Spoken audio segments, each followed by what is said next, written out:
Wrapping her vines around the originals, here's your look at the Mattel DC Multiverse, DC Comics Originals, Poison Ivy.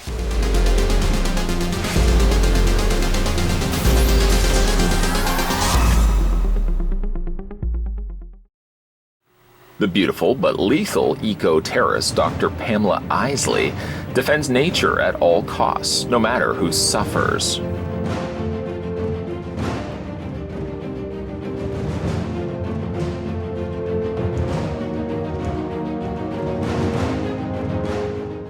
So let's get this review underway. The first thing we're going to do is measure off to the top of Poison Ivy's head. That seems like as good of a place as any.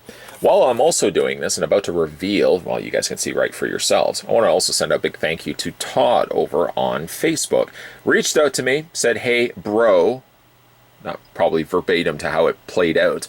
Did you actually manage to pick up these for yourself? Found them at my local Target stores, and I can basically pick them up for you. So if not for Todd, these 3 reviews that you guys would be looking at, or hopefully are watching right now, you would be watching this one, and then hopefully you've watched the other 2, all can be thanks to Todd. So thank you very much, Todd, for making this happen. I guess I could have really picked these ones up on eBay, but some of the prices that they were charging for these, absolutely ridiculous.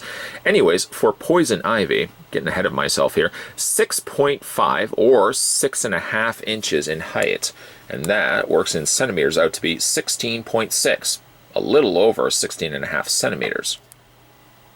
Of course, you can also have a look, get a gander, if you will, at the other figures that we had a look at. Just finished our review, actually, of Joker. Seems like it was just the other day. Actually, it was the same day that we had a look at these figures as well, at least for me recording these. Here are the Batman and the Joker, respectively, from the DC Comics Originals. Like I said, sort of a subcategory to the Multiverse. The figures are a little bit more, well, they're inspired by older toys. Poison Ivy is sort of the one that stands out, like a sore thumb, really, if you will. A green thumb, if you will. I'm here all day. Whereas the other 2 were based on Toy Biz. I really feel like the Poison Ivy is based more so on Kenner's original Batman the Animated Series. So it kind of seems like with the originals, what little we may be getting left of them, they're sort of playing to the original toy lines that led to Mattel's, of course, running the DC property for as long as they have. When you think about it, really, how many years Mattel has been producing DC superheroes, DC Universe figures, and DC Multiverse figures?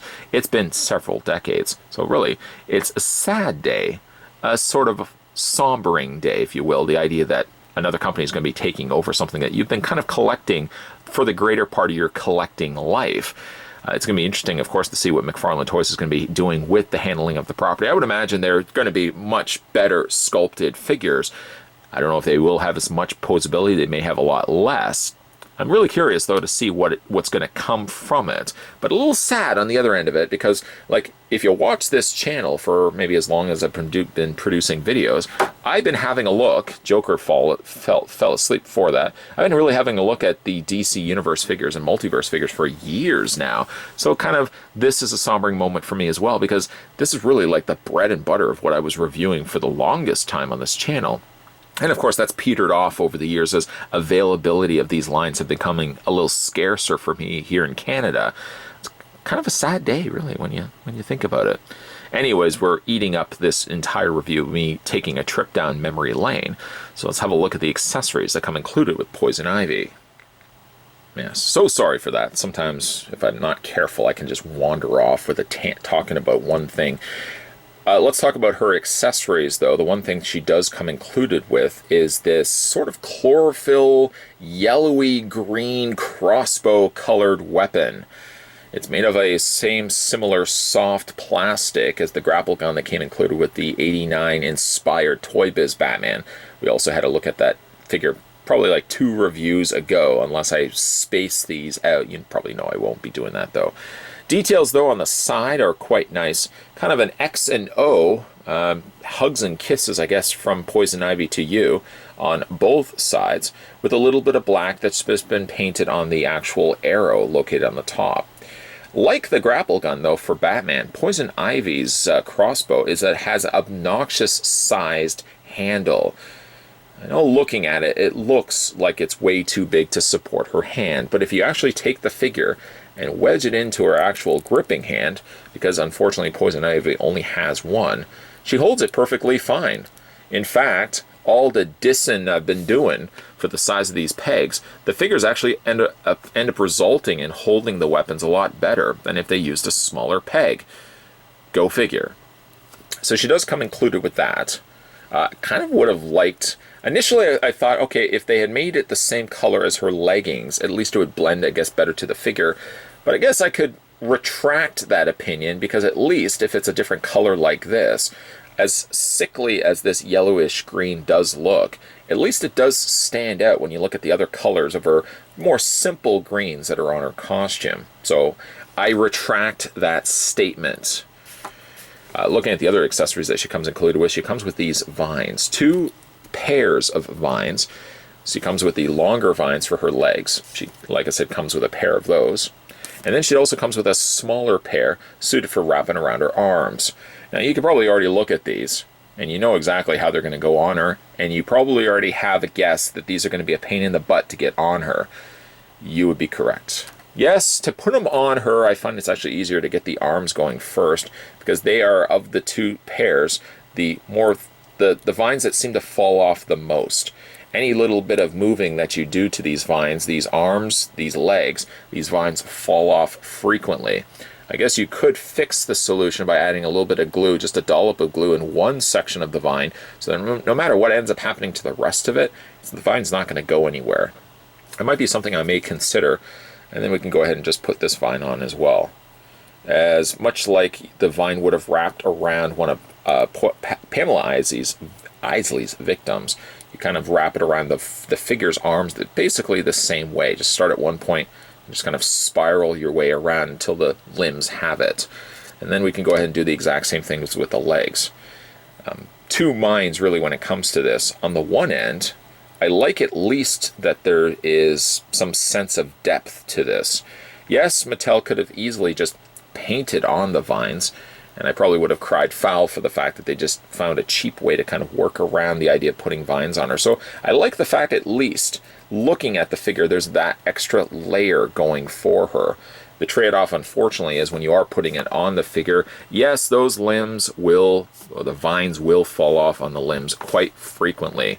So get as much of a mental snapshot if you can of this, because I can tell you, for the rest of this review, these are probably not going to stay on here. I could try, but I know the end result is only going to be that these are going to be moving, falling off. Any bit of moving to the, like I said, to the legs, to the arms, those vines are going to fall off in the process. So I'm just going to do myself some service by taking these off now, so I don't have the frustrations of dealing with them later. Just whoop, zip that off, and we'll just pull those off and pull those off. Nice that they include these, but I almost even would have just had them come out of the packaging already attached to the legs, just in a couple of little dollops of glue.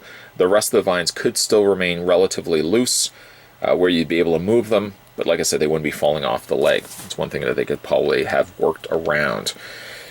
As for the figure itself, as I said, this one's not really based on the Toy Biz 89. Well, obviously it would have not been based on the 89 Batman, but it wouldn't have not also been based on any Toy Biz line that I'm aware of. Poison Ivy has not gotten very many figures, and all the figures that I can think of are rooted in Kenner, not so much in Toy Biz. So I do think that the figure is based, unlike the other 2 figures, this one's actually based on a Kenner line. More importantly, the Batman the Animated Series line. Along with that, you really very much get the vibe looking at this that it does have the old classic Batman Animated Series Pamela Isley outfit. Not the one that she got later on where her skin was slightly an off color and it was based on the new Batman Adventures, but instead rather this one is based on the original Batman Animated Series. And along with that, like I said, her outfit is very, very simple. There's not a whole lot happening to it. Her face sculpt is pretty. Credit then to be given to Mattel for sculpting the head portrait. She's a rounder-faced Ivy instead of a very slender-faced Ivy, and I think it works well for, again, this being more of a vintage look character. You can see that she's got the chlorophyll green lipstick and as well a matching choker, which is almost even hard to make it out. It is there, but like looking at it from the front, you only really see the sides of the choker. It's only until you kind of turn the figure to the side. Oh, hey, there's a choker there. As for her outfit, The top is, I don't know if you would consider this a bathing suit. It's sort of the same idea as like a halter top or a bathing suit top. And it's got all the little sculpted flowers along the top there, as well as the sections around her thighs. That wraps itself all the way around. A little small detail. Like I said, for a figure like this, there's not a lot sculpted and there's not a lot painted. So like it's those little details like this that I actually do appreciate. Her hair looks like it was probably painted over top of a dark plastic. I don't know if it's the same color. In fact, the way that the hair, you can almost even peel it away from her forehead. I feel like the hair was a separate piece than the head sculpt itself. You can almost even see the seam lines where the hair would have been attached over top of it, which makes me then think that the plastic used here was a dark plastic, and then they just brushed over top of it the strands of the red, which would also explain why the lower sections of the hair remain still pretty dark, and then the actual strands are like that bright rose red. One thing I don't like on the figure, and I guess it's unavoidable, is the fact that she does have the printing all across her back. They've done their best to hide it by having the hair long enough and it drapes forward, but it's sort of as a reminder to me. I always know it's there, so I rotate the head and I'm like, oh yeah, the printing is right there. They could have worked differently to put that elsewhere, but then I think to myself, well, where else could they have really put it? The figures have to have it, although when you look at, say, Joker, for example, he doesn't have it anywhere. Batman is the same. In fact, even if you look at Batman here, you flip this up, he's got it on his torso, but when are you ever going to lift the cape up and display Batman like this? So I guess it has to be somewhere on the figure. Joker's is probably underneath his jacket. I don't know if there's a rule where it has to be always visible on the figure to tell you what it's based from. And I was looking on it to see if it was based on an older copyright. I don't think they actually do it on the figures where it would be like based on whatever, because this isn't obviously the original Kenner mold. The coloring on her legs is simply just plastic. They haven't painted that on. The boots, however, do look like they've been airbrushed on. Normally, this would be a section that would look a little on the sloppy side, but I have to report that the leg, the separator between the dark green and then the lighter green, is generally quite clean, actually. So good job done there. Let's have a look at her poseability. Her head rotates all the way around. It hinges up and down, and slightly a rock back and forth. Not a whole lot, though. The arms hinge out, and we can get them as high up as we can get them. That's as high as they're pretty much going to go. And then you can rotate them all the way around. She has a bend at the elbow, which also allows her to have a rotation in the forearm, which also allows her to rotate at the hand. Same idea on this side. I feel like these arms have probably been used before. Likely, obviously, they've been reused before, but I'm just trying to pinpoint. Probably a lot of the female figures used these arms. New sculpting, of course, for the top torso. New sculpting also for the legs. And I gotta believe like these legs are just standard stock. Not much has been different other than a new coat of paint. She doesn't have a waist swivel, but as I said, she already has the upper torso ball joint, so that's more than enough to accommodate for the fact, well, she doesn't have any swivel in her waist. The legs split out. They don't split, say, as far as Joker, and you can obviously see why. The way that she's got the curve done on the lower half of her torso only really means that the legs can go out that far. I don't really know why you would want to have them any further than that, but just wanted to show you that's as far of a split as you can actually get the figure in. She has a swivel in the half cut, almost 3/4 cut on the thigh, double hinge on the knee, and because these are painted, pretty safe to say you're not going to be able to rotate these. She does have the leg movement or the foot movement up and down, and you can rock the feet slightly back and forth. I think it's not intentional that those do have ankle articulation, or at least the ankle rocker. I simply think it's just the way that the figure was built. And from a built standpoint, I really kind of like this Poison Ivy. Don't like, though, is the vines. They're just a pain in the butt to get on her. I think when I do settle on the idea of permanently displaying this figure, I may resort, and I may have to redeem my collector's card to the mass market. But I think what I may end up doing is just gluing these in place. Gluing at least a couple of little daubs of glue, one there, maybe one there, and then just attach them to the legs so that at least they're not going to go anywhere. Batman, Joker, and Poison Ivy are rooted in nostalgia for me. back in the day when I was collecting these figures as a kid. Not these figures, at least, but the figures that these were inspired by. Two different companies, Kenner and Toy Biz, were producing some of the best figures that there was available when I was growing up as a kid. In fact, asking any kid back in the day what they were into, you could probably pinpoint Kenner or Toy Biz as the major players in the game when it came to producing plastic toys. The Batman and the Joker, of course, based on the original '89 Toy Biz line that was inspired by, of course, the very big blockbuster, the Michael Keaton '89 Batman film. Kids were running to toy shelves trying to find their versions of Batman and Joker that they could play with as a kid, and Toy Biz was really the line that was produced at the time. Sadly, it was really only Batman, it was Joker, and Bob the Goon is really our offerings for what we could pick up. And then, of course, we got the Batwing, the Batmobile, and the play set of the Batcave. So again, there was some offerings, but really not a whole lot. When Kenner eventually picked up the line, which leads us then into the Batman the Animated Series, of course they did a lot more. More just Batman's different colorings and different things that he didn't really have in the film, and we got ourselves a much needed upgrade in Joker. He didn't have squirting water coming out of his orchid, but he was a much better looking Joker all around. When we eventually did get the Batman Animated Series, which I really think Poison Ivy is rooted more so in. I see what I did there. I said rooted. She's got vines on her. But based, though, on the Batman Animated Series line, this, of course, is not something that was based from a movie, but instead, rather, the vintage, classic 90s Batman cartoon. This is what I think this Poison Ivy is based from. She does look like a good upgraded look, like an upgraded appearance of what Poison Ivy did look from the original cartoon, and of course the one that Kenner first produced. This one has much more poseability, and I think a better looking head sculpt.